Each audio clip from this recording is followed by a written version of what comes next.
Mga tolls, naaalala nyo ba to?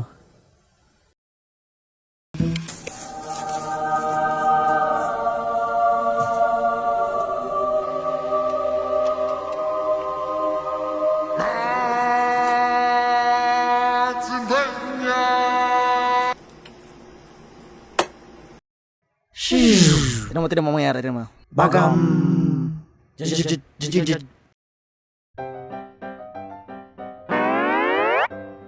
So mga dolls, so ayan, today mag-unbox lang tayo ng bago nating keyboard. So bumili ako sa Shopee, so shoutout sa Shopee. Deliver siya after a week kasi galing pa sa China.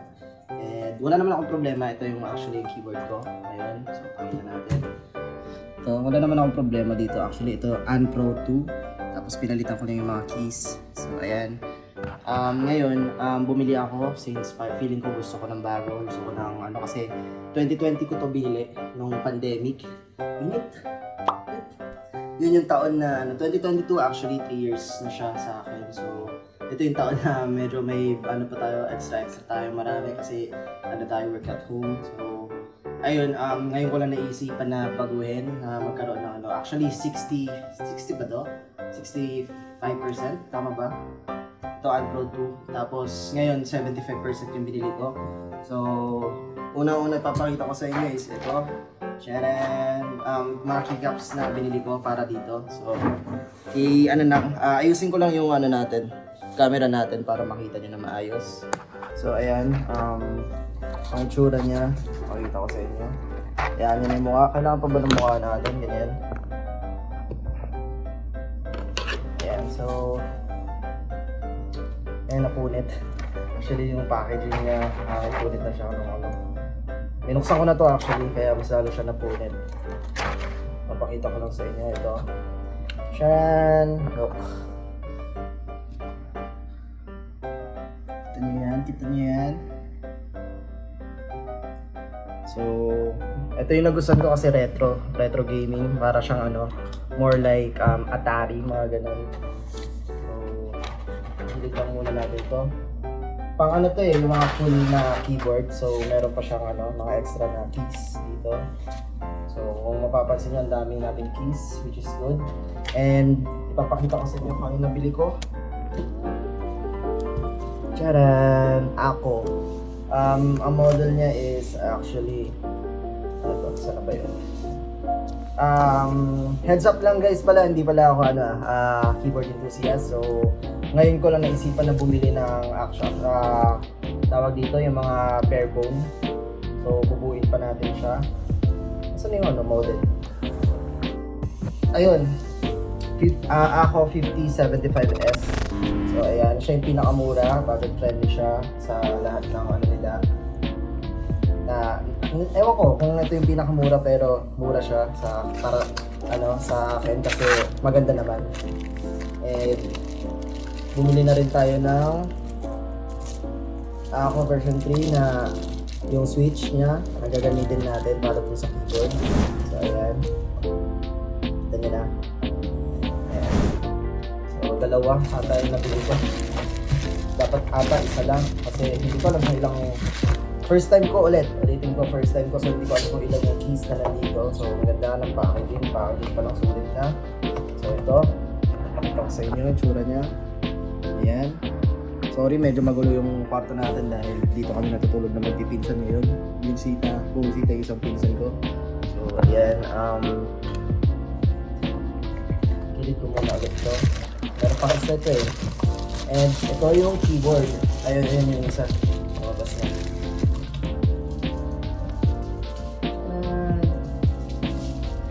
Muna natin yan at 7.5. So RGB siya. Siyempre mas mataas ang natin,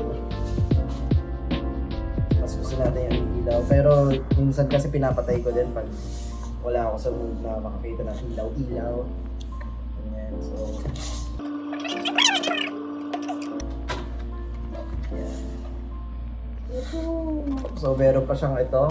So, pwede natin gamitin to actually para i-cover natin yung keyboard para hindi siya lagi na alikabukan. And ito na po yung bare bone natin. version niya is yung white. Pero ba yung ayan, charan, ganda. So, compared doon sa ano ko, Anpro 2 ko, pag sa bigat, syempre, actually halos parehas lang.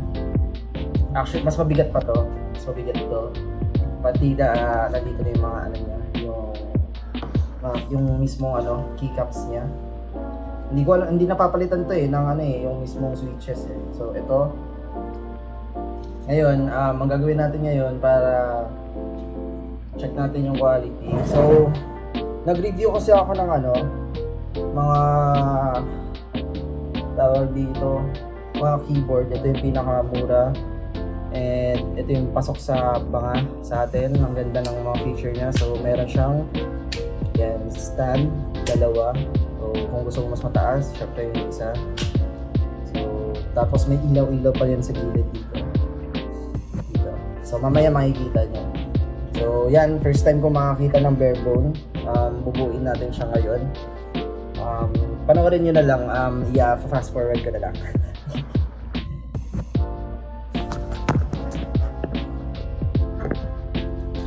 Wala tayong pang lube actually, so hindi natin alam na ano. Pero soon bili tayo, tignan natin kung ano pagkakaiba pag na-lube yung keyboard natin.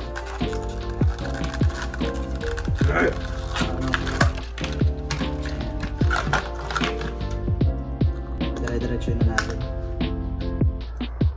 So ingat pala guys, kasi meron siyang ano, dalawang pin. Kung hindi kasi siya makita, hindi siya mag-focus, malakas ng phone ko.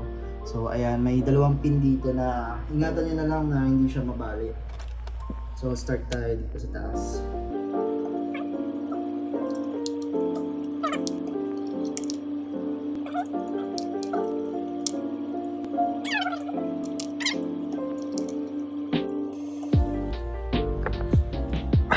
Napawis na ako. So lagay ko muna dito kung nakita nyo naman na eh. So sensitive siya guys.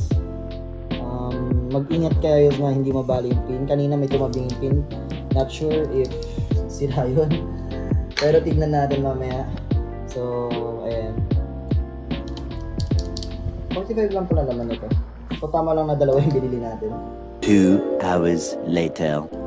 And you kiss me on my neck.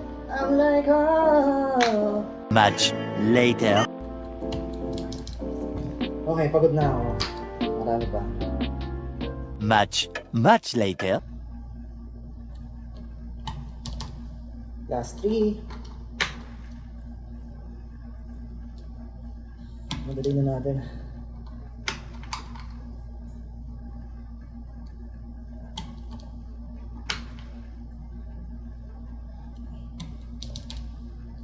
So ayan, nabuo na. Wait lang. Gamitin natin yung yung rear cam natin. Ito siya. Hindi pa siya na-lube pero feeling ko ito yung nabali, nasasabi ko sana. Hindi ko alam kung makikita nyo. Wait lang. Saan ba yun? Ayan. Makikita nyo. Pag-focus ka. Ayan o. Ayun, tabing. Makikita nyo. Ayan o, tabing nyo. Nabali. So ito siya, keyboard natin. Ito yung keyboard na gamit natin. Ganyan siya. Tunog na. Pakinggan mo. Ito, wala pang keycaps. Mas smooth yung pakinggan, no? Ito yung sinasabi ko sa inyo na parang I don't know if ganito din sa iba, pero pag pumipindot ka dito sa gilid, kunyari madiin, like sumasama siya buong, ito parang buong board niya lumulubog, nakikita niyo yun. So, tingnan natin. Hindi naman mabigat yung ano ko eh, yung pagpindot ko, so okay lang. Ilalagay na natin yung mga keycaps natin. So ito yung keycaps natin. Ganda, no? So, yan, ibuuin ko na ulit, ipatong ko na ulit yung ano ko, yung ating phone. So, i-start na natin siyang ano, since may mga extra buttons tayo dito, tago natin siya. Dito na muna kayo lahat, guys. Sorry, pero hindi muna kayo ayusin. Mga extra sa photos natin. Cute ito ang sarap. Hindi ako masyadong baby.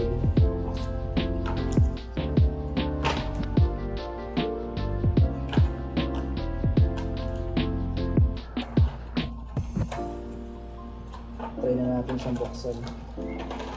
Ano na nga kayo? Dito kayo. Dito ka na. Saka pa. Ang gagasgas. Mayroon pa isa.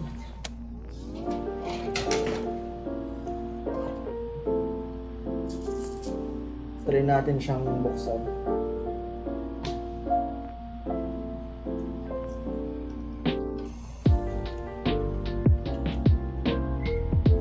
So, bibili pa tayo ng coil na USB. Boom! Ang ganda! Guys, na siya. Ito yung una ko. Ito siya magpag ano. Ayan, ganito yung bago natin. Ang tunog.